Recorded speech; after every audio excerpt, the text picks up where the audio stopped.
Okay, good morning, Dr. Mahanis and my fellow friends. Today, my group and I from Group AA will be presenting our ambulatory care case. So basically, this case is about a 76 years old woman who is overweight, and then she came to clinic primary PPU care for the disease progression follow-up, review medication effectiveness, and review prescription. So she had hypertension and dyslipidaemia for 10 years, and she received hydrochlorothiazide and enalapril for her hypertension, simvastatin for dyslipidemia, cadiprin for her prevention of stroke and heart attack. So she has social history of consumption of caffeine, and her mother has hypertension, and she is allergic to seafood. Okay, these are possible drug-related problems. First, aspirin also ACE. Aspirin may increase the level and also effect enalapril, which then result in enalapril toxicity. Next, concurrent use of aspirin and enalapril also may result in decreased effectiveness of enalapril. Second, hydrochlorothiazide and also aspirin. Aspirin may lower the level and also effect thiazide diuretic, which result in reduced hypertensive effect of diuretic. So this is the current diagnosis of this patient, which are hypertension, dyslipidemia, risk of stroke, and heart attack. So evidence to support the first diagnosis, which is hypertension, is family history. Patient's mother has hypertension. Patient is overweight with 27.34 BMI. And overweight patient is found to have twofold risk being hypertension and to be diagnosed with hypertension. Patient also has hyperlipidemia, which is a concomitant cardiovascular risk factor. And also patient is 76 years old, where blood pressure tends to increase with age. Okay, for this lipidemia, first evidence is overweight. As we can see, this patient is have BMI 27.34. Survey shown an association between increase of BMI and also increase of the lipid level. Second is age and gender. Total cholesterol level peaks in older women. So the age of the patient indicates she was menopause. Menopausal women actually are exposed to more heterogenic lipid profile than premenopausal women. Right, the next is a high risk of stroke and heart attack is due to a patient's disease of dyslipidemia and hypertension, which has been established to have a cardiovascular risk factor of 47.7% and also 30.3% in both dyslipidemia and hypertension. Okay, continuing with the recommended treatment. For hypertension, patient is currently on enalapril maleate 20 mg BD and hydrochlorothiazide 25 mg OD. For stage 1 hypertension, management is by monotherapy. And considering the patient had hypertension for the past 10 years, which is already established, old age, comorbidity, which is dyslipidemia and history of stroke, she is no longer in stage 1. Thus, combination therapy is more effective with goal of therapy to target BP below 130/80. Combination of ACE inhibitor and thiazide is preferred and effective in post-stroke and safe to use in hypertensive patients with dyslipidemia.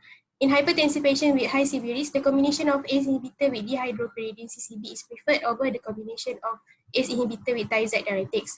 On the other hand, in elderly or very elderly hypertensive patients, diuretics have been shown to prevent stroke.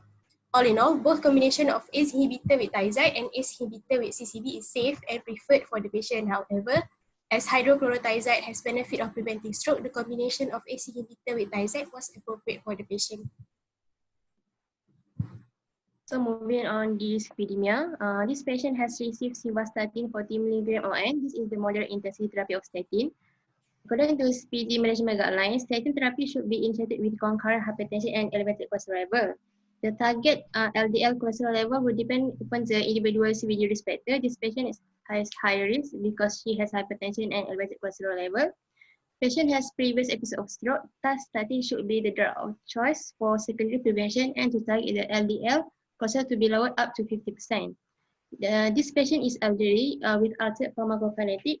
Thus, a moderate intensity statin therapy is the simvastatin 40 mg is enough compared to the high intensity like suvastatin 20 to 40 mg, as we affect the common side effect of statin like myalgia that could not be tolerated by the patient. A meta-analysis shown that statin treatment reduced stroke episode. Elevated cholesterol is an important CVD risk factor. 1 millimole per liter reduction in cholesterol level reduced mortality by 22%. Statin have shown beneficial effect for primary and secondary prevention. Therapeutic lifestyle changes like healthy diet, regular exercise, and having a ideal body weight is the critical component in the management of dyslipidemia and CVD risk reduction both prior and after the starting of lipid lowering therapies.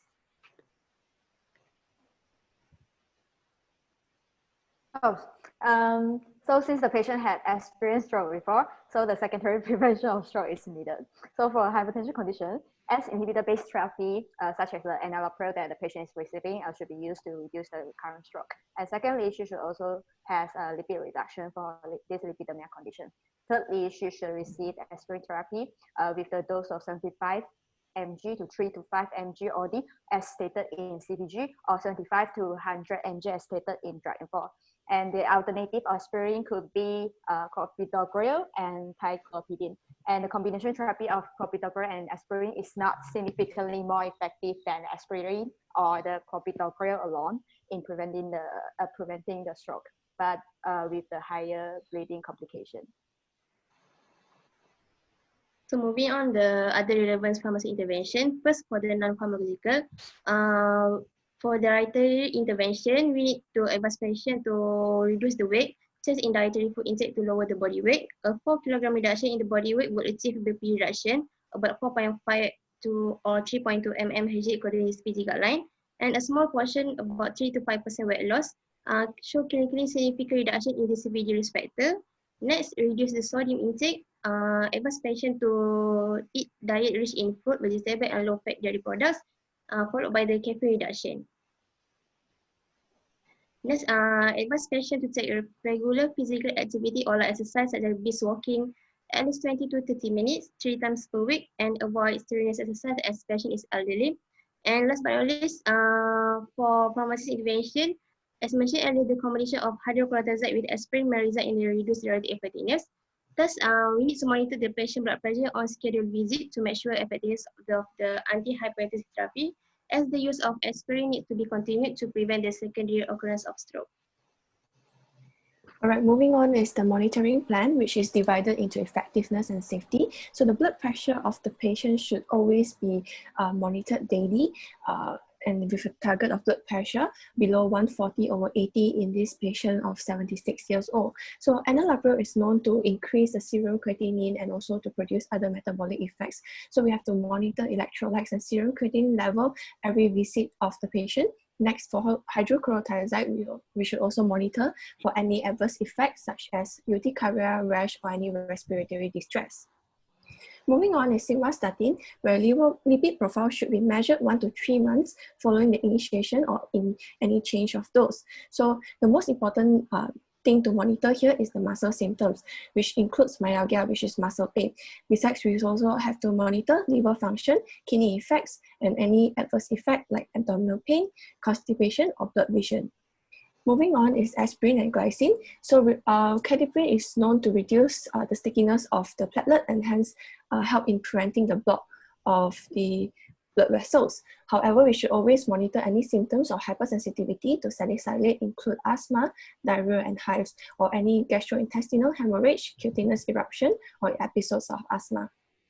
And these are references with that. Thank you. Thank you. Thank you. Thank you.